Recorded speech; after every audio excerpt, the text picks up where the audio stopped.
right. Well, good morning. Because of the COVID-19 virus and we're unable to meet together in person, I've decided to go ahead and not let that stop us from moving through our series in Revelation.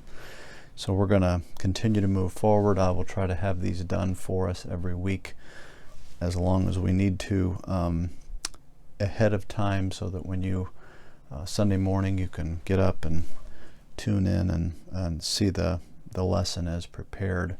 And then we have our main service that will be broadcast then on multiple places that you know where to go get it. So we're not going to let what we're going through stop us from advancing our way through this book. We are in a series, the Revelation, and we have made it partway into chapter 17. So this morning we'd like to try to finish chapter 17. And to start that, what I want to do is just read the chapter for us and have it fresh in our minds. So let's do that together. Then one of the seven angels who had the seven bowls came and said to me, "Come, I will show you the judgment of the great prostitute who is seated on many waters, with whom the kings of the earth have committed sexual immorality, and with the wine of whose sexual immorality the dwellers on earth have become drunk." And he carried me away in the Spirit into a wilderness, and I saw a woman sitting on a scarlet beast that was full of blasphemous names, and it had 7 heads and 10 horns. The woman was arrayed in purple and scarlet, and adorned with gold and jewels and pearls, holding in her hand a golden cup full of abominations and the impurities of her sexual immorality. And on her forehead was written a name of Mystery, Babylon the Great, mother of prostitutes and the earth's abominations. And I saw the woman drunk with the blood of the saints, the blood of the martyrs of Jesus. When I saw her, I marveled greatly. But the angel said to me, "Why do you marvel? I will tell you the mystery of the woman and of the beast with 7 heads and 10 horns that carries her. The beast that you saw was and is not, and is about to rise from the bottomless pit and go to destruction. And the dwellers on earth, whose names have not been written in the book of life from the foundation of the earth, the foundation of the world, will marvel to see the beast, because it was and is not and is to come." This calls for a mind with wisdom. The 7 heads are 7 mountains on which the woman is seated. They are also 7 kings, 5 of whom have fallen. One is, the other has not yet come. And when he does come, he must remain only a little while. As for the beast that was and is not, it is an 8th, but it belongs to the 7, and it goes to destruction. And the 10 horns that you saw are 10 kings, who have not yet received royal power, but they are to receive authority as kings for 1 hour, together with the beast. These are of one mind, and they hand over their power and authority to the beast. They will make war on the Lamb, and the Lamb will conquer them. For he is the Lord of lords, the King of kings, and those with him are called and chosen and faithful. And the angel said to me, "The waters that you saw, where the prostitute is seated, are peoples and multitudes and nations and languages. And the 10 horns that you saw, they and the beast will hate the prostitute. They will make her desolate and naked, and devour her flesh, and burn her up with fire. For God has put it into their hearts to carry out his purposes by being of one mind and handing over their royal power to the beast, until the words of God are fulfilled. And the woman that you saw is the great city that has dominion over the kings of the earth. So let's make our way now through the chapter. And we made it through the first 5 verses last time. So this first 5 verses will be a very quick, just kind of a review of what we've already seen. It starts with, then one of the 7 angels who had the 7 bowls came and said to me. So it's simply clearly identifying this as one of the 7 angels that had carried out the bowl judgments in chapter 16. And so one of those angels comes to him and says, "Come, I will show you the judgment of the great prostitute who is seated on many waters." So last time we looked at who or what is the great prostitute. And excuse me, we started kind of unpacking that as we went.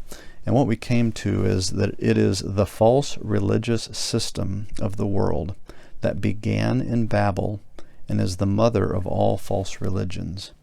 It will eventually reunite all religions into a unified global false religious system. So the last time we were together, we took quite a bit of time looking at what happened at the Tower of Babel and how Babel eventually became synonymous, or kind of later that city became known as Babylon. At the time of the Tower of Babel, it was referred to as became known as Babel, actually, because of what happened there with the languages and things. We also looked at why is she seated on many waters, and that we found the answer in 17:15. We'll get there again this week, but just for some time's sake, that's where the answer is. And what it tells us is that the peoples of the world, the languages and nations and all that, that's what the waters represent, and that she's seated because she has an authority over all those peoples of the earth. So we then came to this section, verse 2, with whom the kings of the earth have committed sexual immorality, and with the wine of whose sexual immorality the dwellers on earth have become drunk. Which then led us to ask the question, why are the kings of the earth and the dwellers on earth said to have committed sexual immorality with her? We took a little time looking at that last time, and essentially it is because God uses sexual immorality to illustrate how bad idolatry is throughout the Bible. He does that. That's a common way for God to express his displeasure with idolatry, and really kind of putting an emotional connection for us on that, helping us know what it would feel like for God to experience me turning affection to an idol would be similar to the experiencing adultery in marriage or something of that nature. So that's a common thing throughout the Bible. At the end of the age, which is what we're studying about now, idolatry is rampant. It is that one world system that's worshiping, and they've got everybody worshiping a false god. So it's run rampant, and it has been used to unite the world. So here in verse 3 it says, and he carried me away in the spirit. That's the next section. But I want you to again remember it is one of the 7 angels. And he says, come, I will show you the judgment of the great prostitute. And then he carries John away in the spirit into a wilderness to see what's about to happen next. So he says, I saw a woman sitting on a scarlet beast that was full of blasphemous names, and it had 7 heads and 10 horns. That led us to ask the question, what is the scarlet beast that was full of blasphemous names that had 7 heads and 10 horns? And we determined that that is the Antichrist and his government system. We we've taken time looking at that in the past when we did chapter 13, which is lesson 26 and 27, and then we did a little bit of looking back at that last week. It then talked about the woman was arrayed with purple and scarlet and adorned with gold and jewels and pearls, holding in her hand a golden cup full of abominations and the impurities of her sexual immorality. So the idea here on the this is simply talking about the fact that there is great wealth in this false religious system. That's what it's communicating here with the gold and jewels and pearls and all these things. It's a very wealthy false religious system. And we dealt with the golden cup full of abominations and what that might be a reference to and things last week as well. And on her forehead was written a name.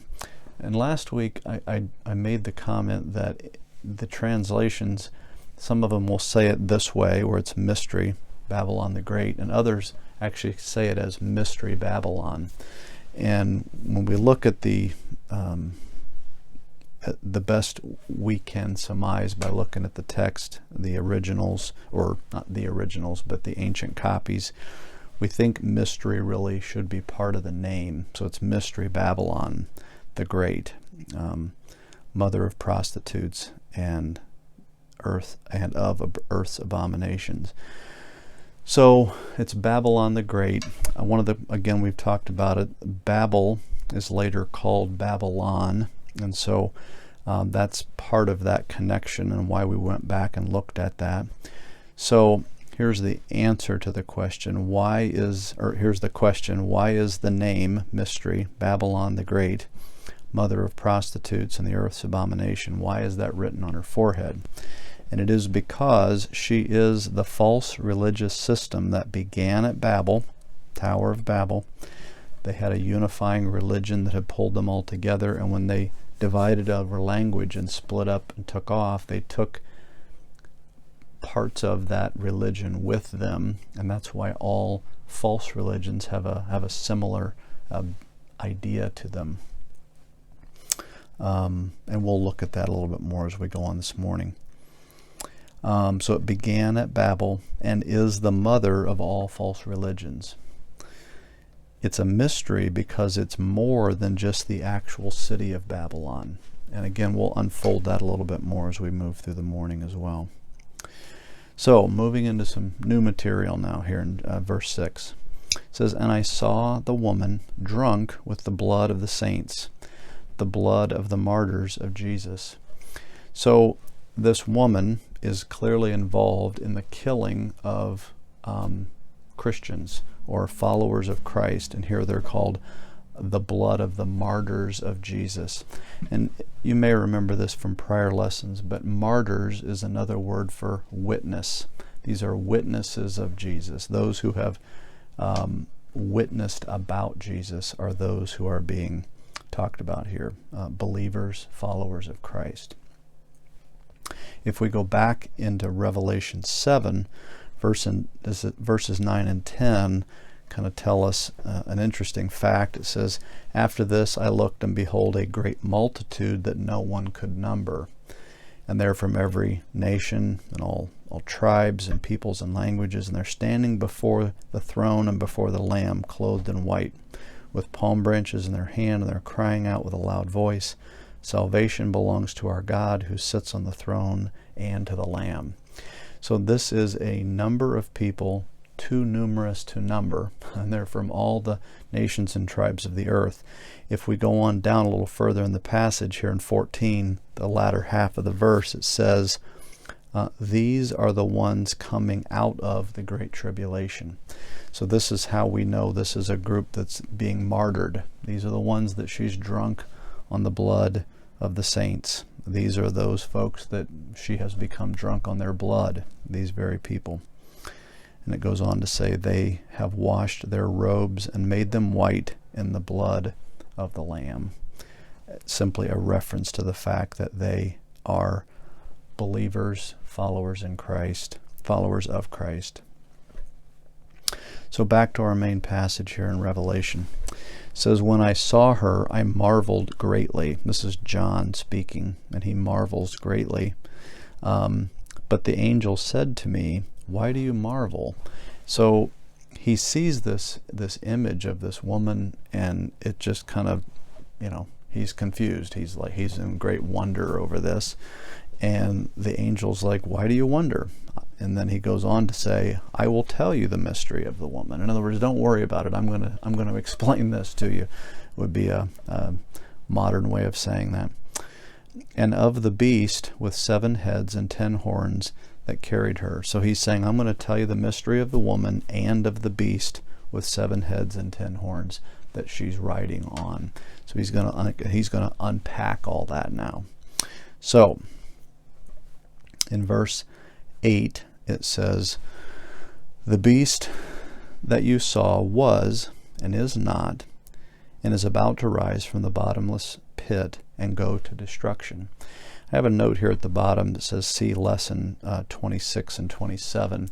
So in those 2 lessons, 26 and 27, we really go in depth about this character of the beast that is now talked of carrying her. It doesn't mention that back in chapter 13, but we do quite a bit of unpacking this there. So if you missed those, you may want to go back and look at lesson 26 and 27. But this is talking about this beast that is carrying the woman, the one that you saw. It says it was, it is not, and is about to rise. And in 13 it talks about he has what appears to be a mortal wound, but then is healed. So here it connects that to rising from the bottomless pit. We think this is a reference to like he becomes demon possessed. We don't necessarily think there's a genuine death and resurrection here. I mean, there could be, but it doesn't seem like that would be as likely, is that maybe he is very gravely wounded and surely he would die, and yet is then empowered by this demonic spirit and continues on. But it is short-lived, because then it says and go to destruction. So those 2 things are very closely associated. He is going to be indwelt, but not for very long. So when we go to chapter 13, let's look at that section real quick. It says, and I saw a beast rising out of the sea with 10 horns and 7 heads and 10 diadems on its horns and blasphemous names on its head. And the beast that I saw was like a leopard, its feet were like a bear's, and its mouth was like a lion's mouth. And to it the dragon gave his power and his throne and great authority. One of its heads seemed to have a mortal wound, but its mortal wound was healed. And then the whole earth marveled as they followed the beast, and they worshipped the dragon, for he had given his authority to the beast. And they worshipped the beast, saying, who is like the beast, and who can fight against it? So this is that I just referenced. But so this is why we think, if you come back to here, the was and is not and is to come, or is about to rise, about to rise, it's a reference back to this idea of this mortal head wound that seems to have killed him, and yet he comes roaring back. So so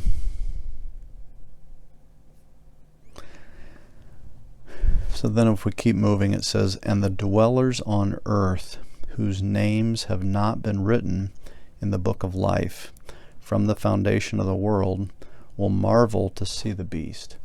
And we again spent quite a bit of time looking at this actually in 27, lesson 27, where we really took the time to look into this. What does it mean by the dwellers on the earth? We've looked at that multiple times, and it is referring to those who are not saved. They are referred to that way throughout Revelation.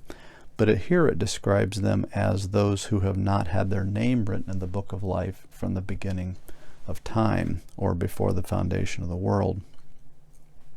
And what we're seeing there is these are the folks that we would say these are people who are not elect. They are not ones that will end up in the new heavens and the new earth. And again, if you want to see that more clearly laid out with some detail, go see lesson 27 and you'll be able to see that. So if we just keep moving on, so that it's and the dwellers on earth whose names have not been written in the book of life from the foundation of the world will marvel to see the beast, because again it was and is not and is to come. So this is the second reference to that. We saw it up here and now we're seeing that again. So this is something that gets stressed multiple times in the passage, and we've talked about that. Next verse 9, starts this way. It says, "This calls for a mind with wisdom." So he's about to unpack who are or what are these 7 heads of this beast. So this calls for a mind with wisdom. The 7 heads are, and then what do the 7 heads represent? That's the question we have. And they are 7 mountains on which the woman is seated. But it goes on to then say, they are also 7 kings, 5 of whom have fallen, 1 is, the other has not yet come, and when he does come, he must remain only a little while. So what this is talking about is these 7 mountains are 7 kings, or you could say 7 kingdoms. So these, we've talked about it before, but the word king and kingdom is the same, and it gets translated whether it's kingdom or king based on its context. And this is because in this time frame back then, a king was the government. It was not like you had, congressmen and senators and presidents and things like that. There was one person and they were the government. Everything that they made the law and everything. So a kingdom is represented by a king. So these are 7 kingdoms really. And then it goes on to talk about 5 have fallen. So these are 5 previous kingdoms that have existed. 1 is, that means that John is currently living in one of these kingdoms, and the other has not yet come. So it's coming in the future. So this is the one we're looking at, is the one that is in the future. So to answer that question, what do the 7 heads represent? 7 heads are the 7 dominant kingdoms of the world, and they're listed here. Egypt, Assyria, Babylon, Medo-Persia, Greece, Rome, and a revived Rome. And we'll get into that more here in a moment. But I want you to see this. The first 5 there have fallen listed off to the side. So these are the 5 that are fallen. Then you have Rome. It's the one that is. That's where he's living in that time frame. And then revived Rome, that's the one that is to come. And it comes at the very end. It is kind of the precursor to the Antichrist's government, as it were. And we'll continue to unpack that here. So verse 11, as for the beast that was and is not, that's the 3rd time that's been referenced, right? It is an 8th empire.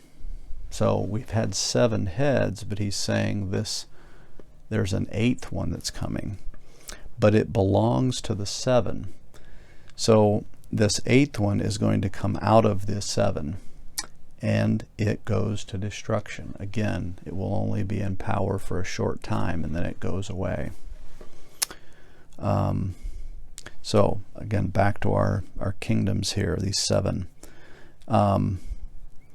This last one, the revived Rome, ends up becoming the Antichrist's kingdom. It starts off as a revised Roman Empire, and we think that will be made up with 10 like kings or 10 regional rulers, and he would be one of those. But then he ends up kind of becoming the leader of all of them, and it kind of flows from that revived Roman Empire into him being the last or the 8th of them.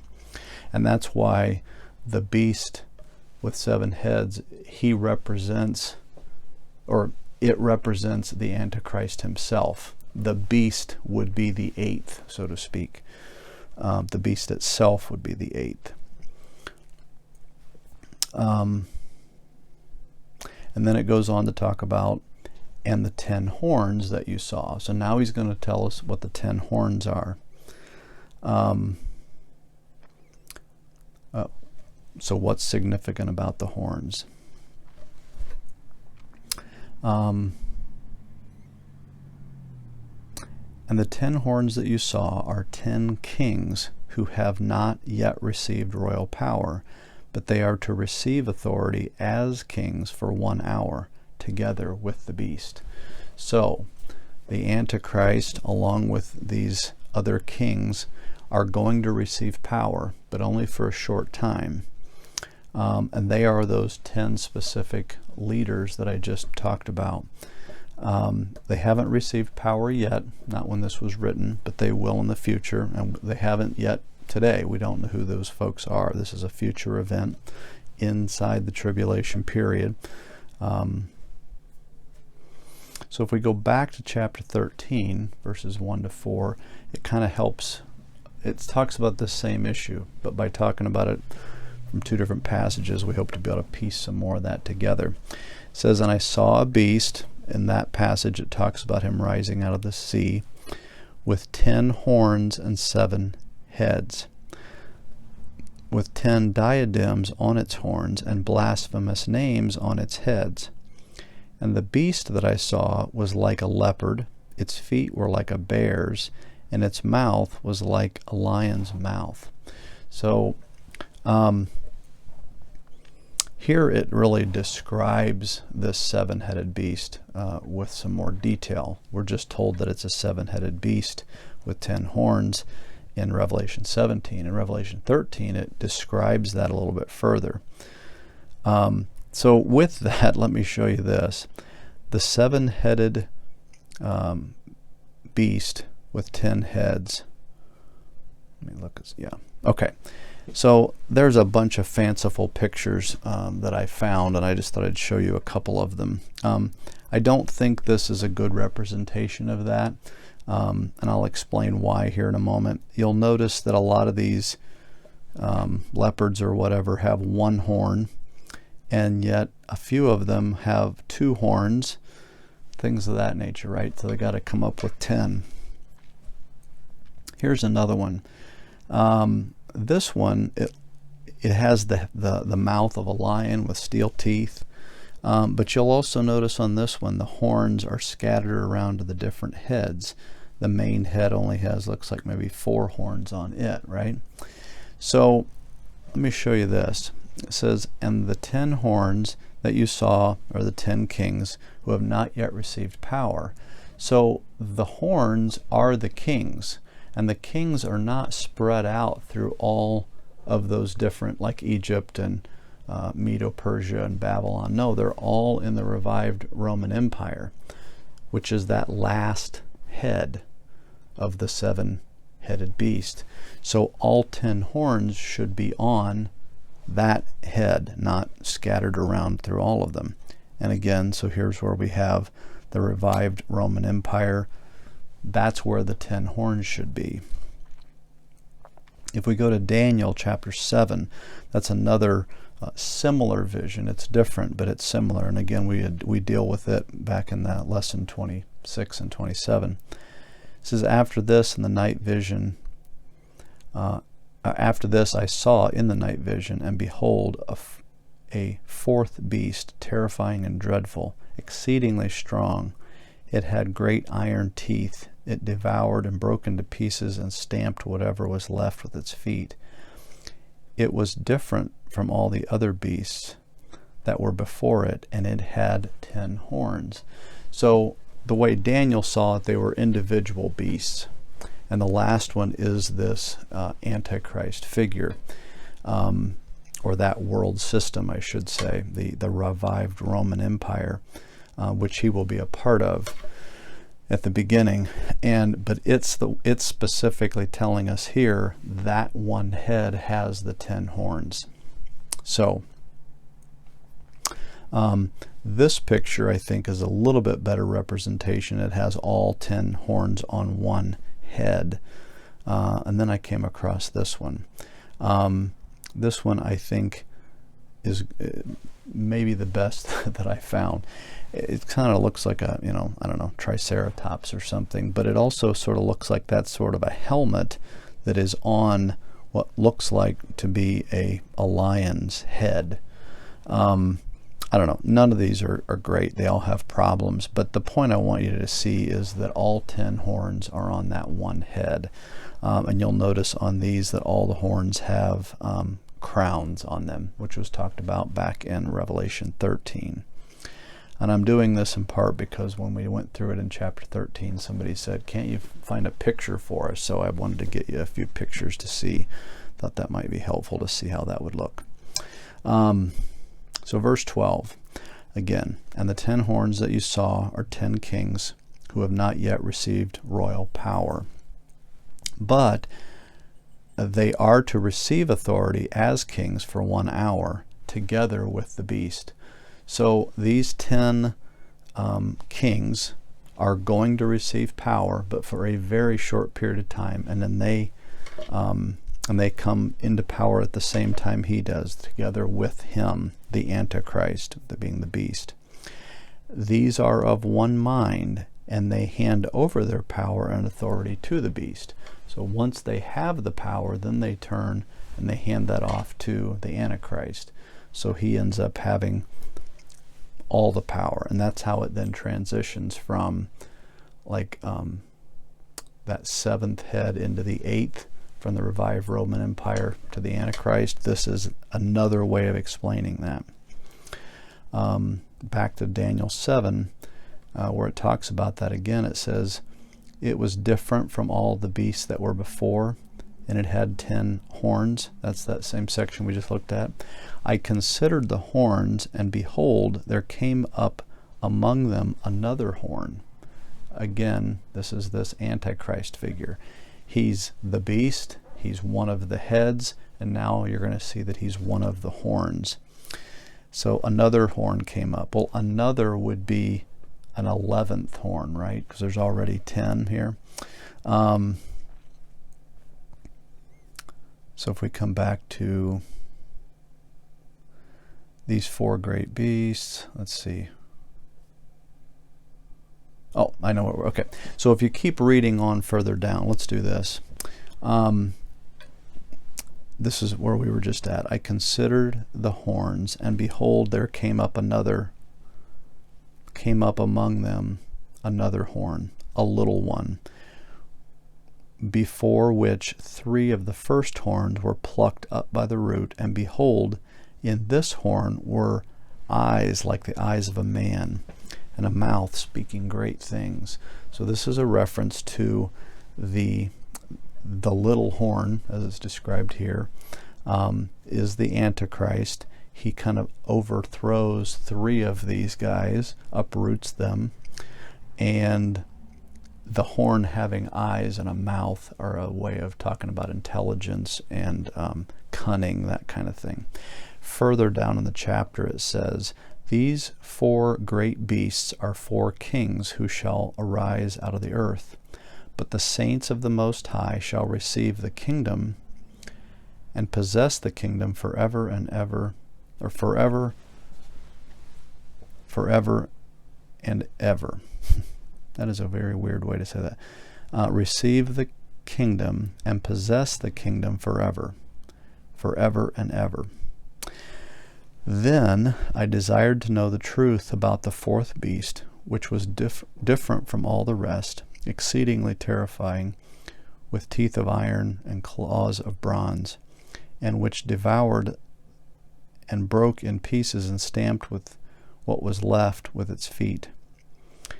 and about the 10 horns that were on its head, and the other horn that came up, and before which 3 of them fell, the horn that had eyes and a mouth and spoke great things, and that seemed greater than its companions.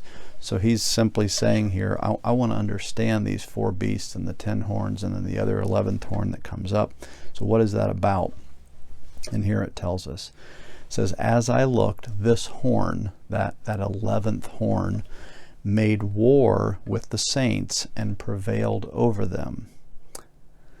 So we know that Christ said that the gates of hell shall not prevail over the church, but the Antichrist will make war on the saints and he will prevail over them, meaning destroying them largely, almost completely.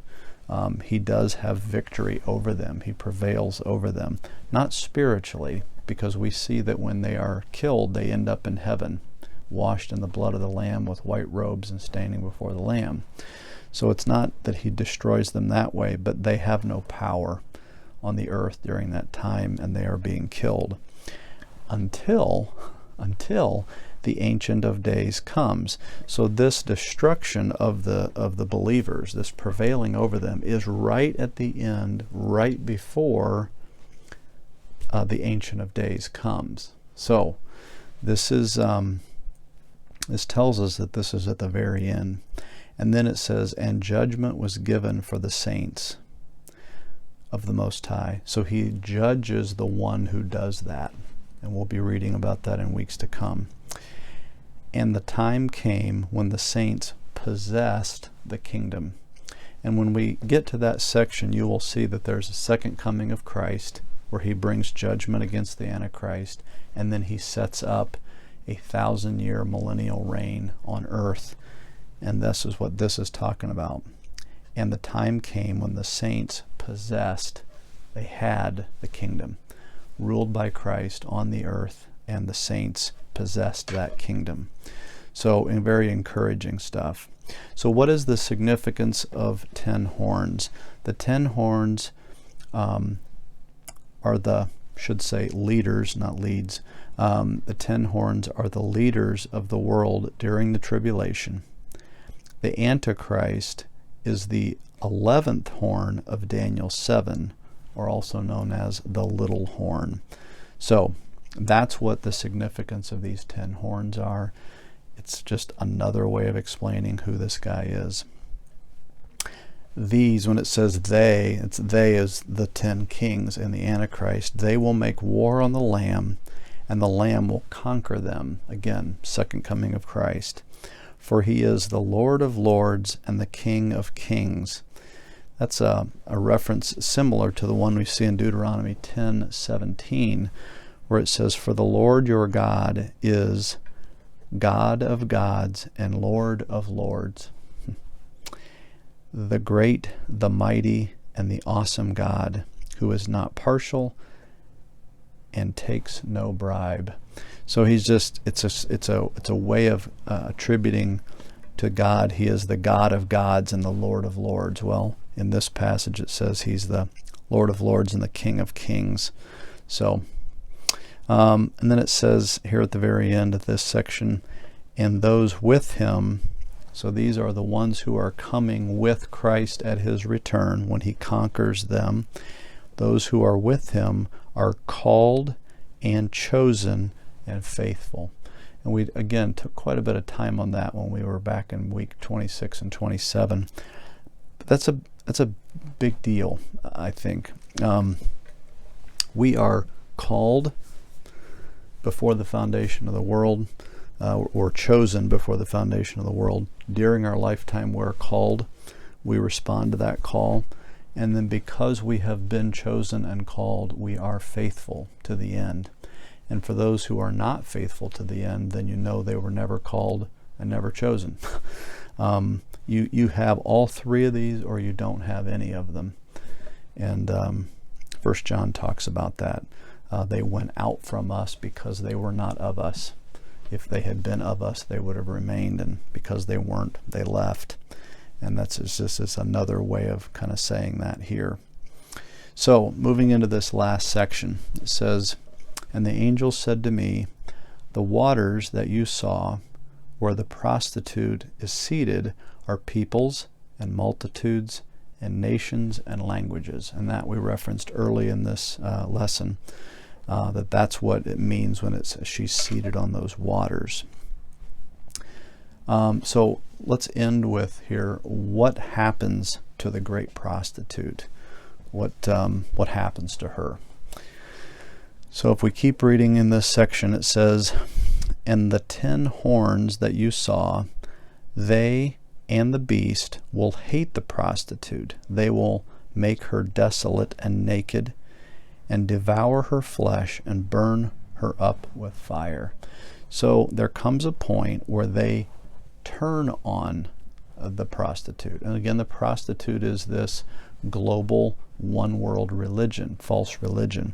So what you see is that this false religious system is carried by the Antichrist to help him gain power by uniting all the peoples of the world in a common faith.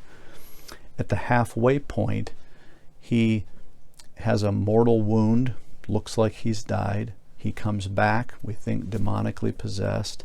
He then sets himself up as God in the temple at the halfway point of the tribulation period.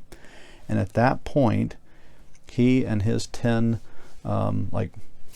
sub-rulers, those who are in authority under him, they turn on the prostitute, the false religious system, literally utterly destroying it.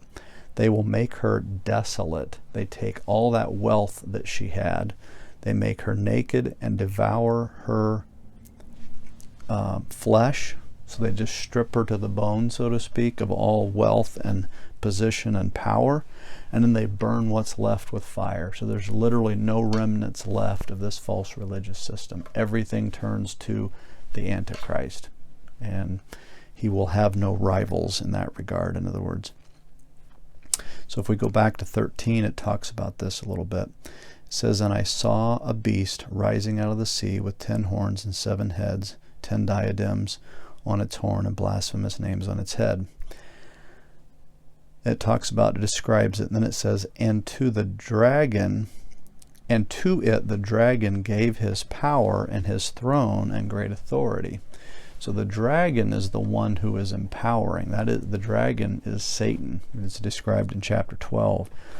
And he is the one really bringing this Antichrist figure, or the beast out of the sea, as he's described here, into power. He's the one really making that happen.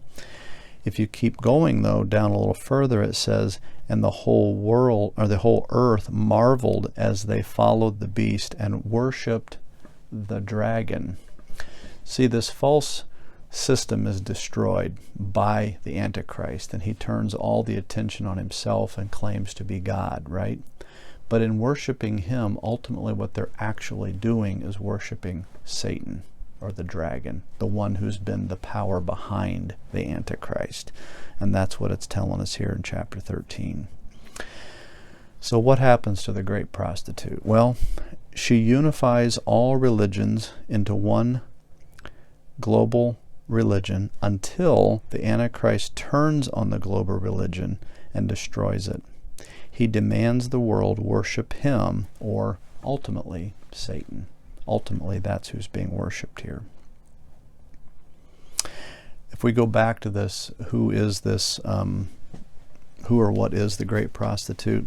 Just again as a reminder, it is the false religious system of the world that began at Babel and is the mother of all false religion. It will eventually reunite all religions into a unified global false religious system, right? That's the answer we had earlier. What we're going to do is add to that answer this. It is ultimately the worship of Satan, and it will be centered in a rebuilt city of Babylon. Now, I have made the comment several times that there's God and there's Satan, and everyone in the world worships either the one true God or they worship Satan. I do think this: Satan is not omnipresent. He is not in all places at once. And so many of these false religious systems of the world, he may not be the the one kind of over that specific faith. It may be a demonic spirit that's under Satan.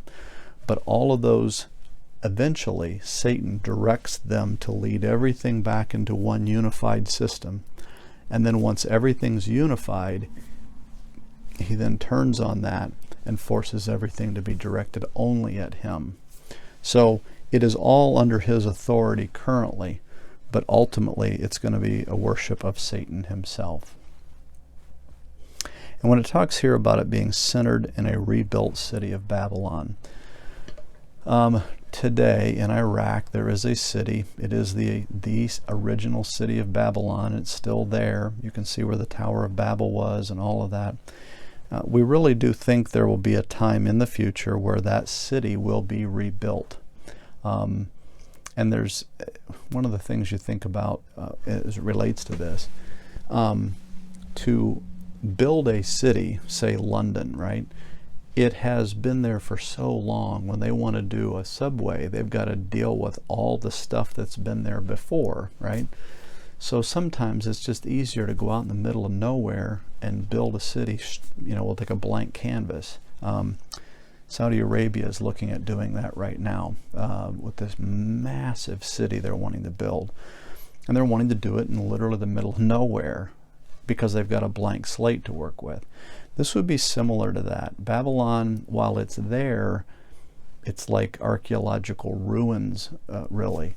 And so for him to want to build a grand city to house his government and religious system aimed at him, it would be a perfect place to go. They could go there, they'd have that foundation that's there in terms of its culture, but then it's almost a blank slate to build there around it. So it does make sense how that might happen. And it's actually not that far from where the Saudi Arabia government is thinking about building the other one. So not that those are connected, but I'm saying it's a similar space to try to build in.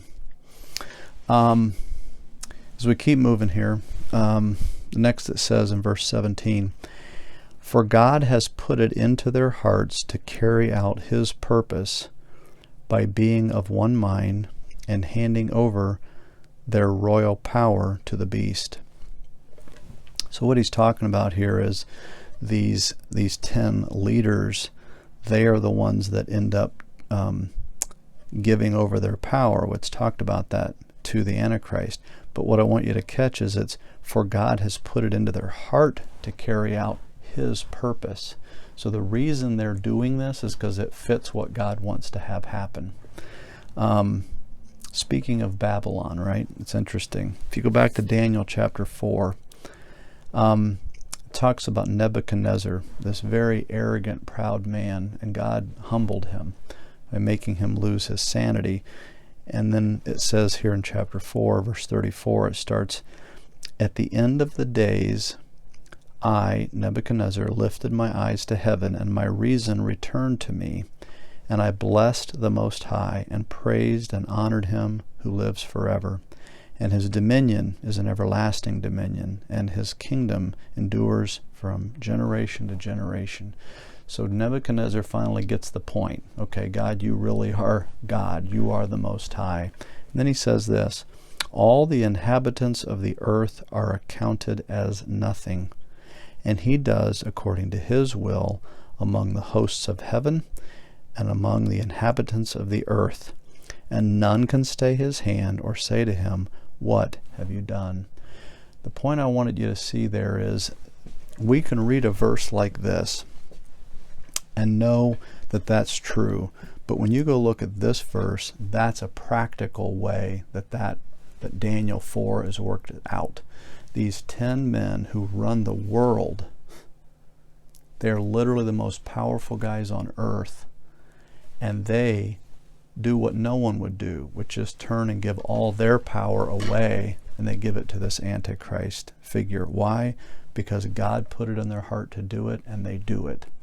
He has ultimately the control. He does what he wants among the hosts of heaven, whether it's demonic spirits, angels, Satan, whoever it is. They all are only doing what he would have them do. And that's not only true of the host of heaven, it's also true among the inhabitants of the earth, these 10 men included. And that happens until the words of the Lord are fulfilled. No one can stay his hand. He will have his way. He will accomplish his purposes. And then it ends this way. And the woman that you saw is the great city that has dominion over the kings of the earth. So the woman that you saw is the great city. Now we've defined her as this false religious system, and here it's saying that she's the great city. So it's referring to the city as this religious entity, and it has had dominion over the kings of the earth. It's talking about the fact that she has power over, and in a sense has throughout all of history. This same kind of, again, mother of harlots, right? She's been around for a long time, through all of human history, all the way back to Babylon. She's been having control over the kings of the earth. And this ultimately, finally, all culminates in one government, or one religious system, and then ultimately that turns and begins the worship of Satan, which is really kind of what it's always been. All false religious systems are that. So we'll end with what we ended with last time, which is, what is the difference between all false religions and biblical Christianity? And it is, I thought, summed up well by this set of verses here in Exodus 34, 6 and 7. It says, "The Lord passed before him and proclaimed, the Lord, a God, merciful and gracious, slow to anger, and abundant in steadfast love and faithfulness, keeping steadfast love for thousands, forgiving iniquity and transgression and sin." Okay, so this is a gracious, loving, kind God who will be steadfast, love for thousands, forgive iniquity and transgression and sin, right? But when you go to the next sentence here, or the next part of this, it says, "But who will not, or who will by no means clear the guilty." So he's saying he will forgive, but yet he won't clear the guilty. That creates a real problem for people like you and I who are guilty. We all have sinned. In Romans, it tells us, "For all have sinned and fall short of the glory of God." So none of us will be able to get forgiveness of iniquity, transgression, and sin, right? That's a problem. And so when you put those two sections together, that's an issue. Well, the answer to that is really the difference between false religions and biblical Christianity. And that is that all false religions require you have to do good. You have to do things that will supersede the bad. So if you've done this much bad and this much good, then maybe you can make it. That kind of thing. It's all about doing, right? Biblical Christianity says done.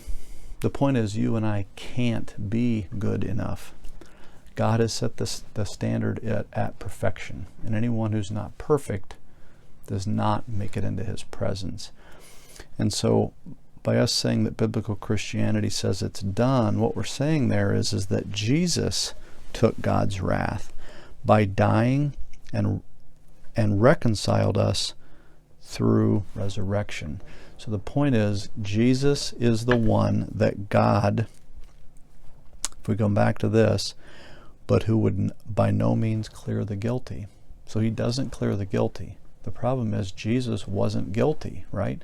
So when he took that punishment, that wrath of God came down on Jesus, it was the wrath I should have gotten. He got it instead.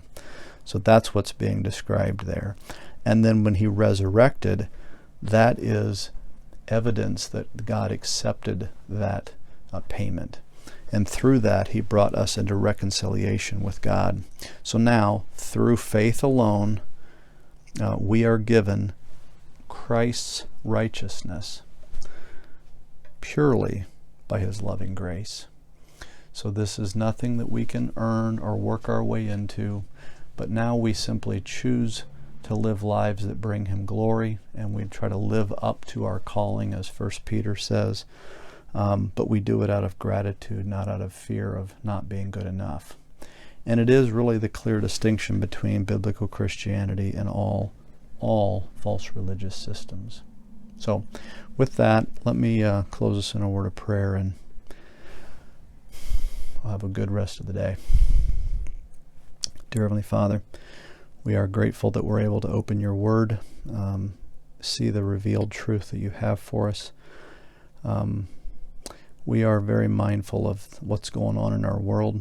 With this COVID-19 virus, I know there are some of us who have family members who are in that high-risk group, and we're concerned for them.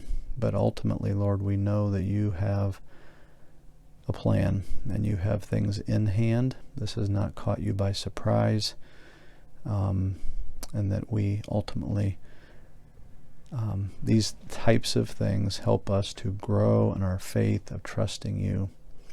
We know from reading here in Revelation that you have many, many things in store for this world, many of which we don't want to be anywhere near or part of.